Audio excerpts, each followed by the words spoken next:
রাতের 3 ভাগের 2 ভাগ যখন পার হয়ে যায়, 1 ভাগ বাকি থাকে, তখন আল্লাহ তাআলা সপ্তম আকাশ থেকে প্রথম আকাশে নেমে আসেন। নেমে এসে চিৎকার করে বলেন, মায়াধুনি ফাস্তাজিবা লাহু, হে পৃথিবীর মানুষ কে আছো, কে আমাকে ডাকে, আমি তার ডাকে সাড়া দিব।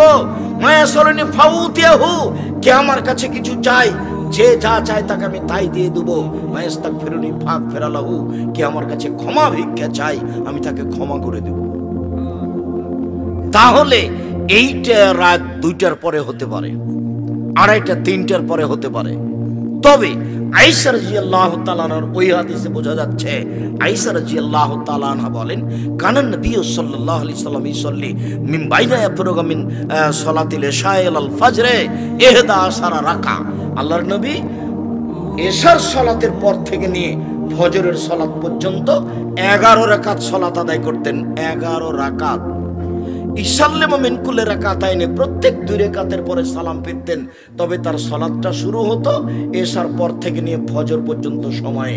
কোনোদিন 1টার পরে, 2টার পরে, 3টার পরে, কোনোদিন 12টার পরে। তবে তাহাজ্জুদের সালাত আদায় করা যাবে এশার পর থেকে নিয়ে ফজর পর্যন্ত, যার কারণে তারাবির সালাত এশার সালাতের পরেই চলবে। তবে তারাবির সালাত উত্তম হবে রাত 12টা, 1টা, 2টার পরে পড়া, কিন্তু জায়েজ এশার সালাতের পরেও পড়া। কেন? বুখারী মুসলিমের হাদিসে এসেছে, আয়েশা রাদিয়াল্লাহু তাআলা আনহা বলেন, আল্লাহর নবী এশার সালাতের পর থেকে নিয়ে ফজর পর্যন্ত সময়ে 11 রাকাত সালাত আদায় করতেন। তাহলে তাহাজ্জুদের সময় কখন থেকে শুরু হলো? এশার পর থেকে। যারা ছাত্র তোমরা, তারা চালু করো সালাতটা অন্তত 2 রাকাত দিয়ে। 2 রাকাত দিয়ে কিভাবে চালু হবে ভুলে গেলা কেন? একটু আগে তো বললাম যে আল্লাহর নবী বলছেন, কেউ যদি নিজে উঠে স্ত্রীকে জাগায়, সুন্দর করে ওযু করে 2 রাকাত সালাত আদায় করে, তাহলে তার নামটা কাদের তালিকায় আসবে? যারা পরেজগার মানুষ, অতীতে চলে গেছে। তাহলে আমি 2 রাকাত পড়লেও পারি।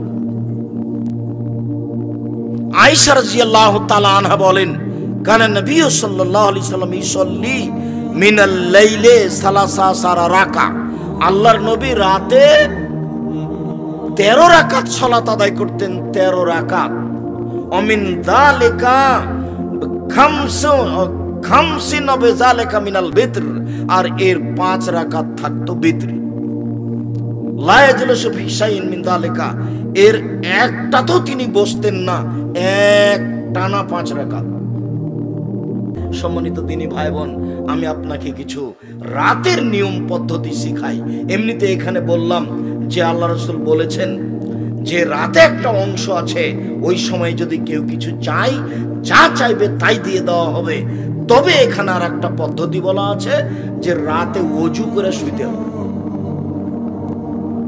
বুঝাতে পারলাম না মনে হয়? রাতে যখন ঘুমাতে যাবেন তখন ওযু করে ঘুমাতে হবে, আর রাত 10টা পার হওয়া হবে না। ছেলে মেয়ের গল্প গুজব, টিভি, সিনেমা, মোবাইল সবকিছু বন্ধ হয়ে যাবে রাত 10টায়। তাহলে আপনি রাত 2টা, 3টায়, 4টায় উঠতে পারবেন। আর যদি রাত 12টায়, 1টা, 2টায় ঘুমান, তাহলে আপনার সকাল 7টা, 8টা বাজবে। তখন আপনি রাতকে মূল্যায়ন করতে পারবেন না।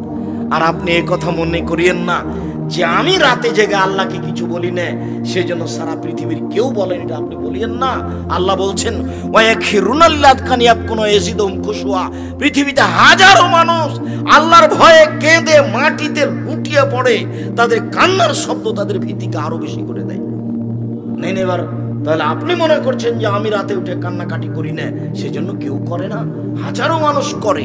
হাজারো মানুষ আল্লাহর কাছে প্রার্থনা করে, আর আল্লাহর কাছে চাইলে তিনি খুশি হন।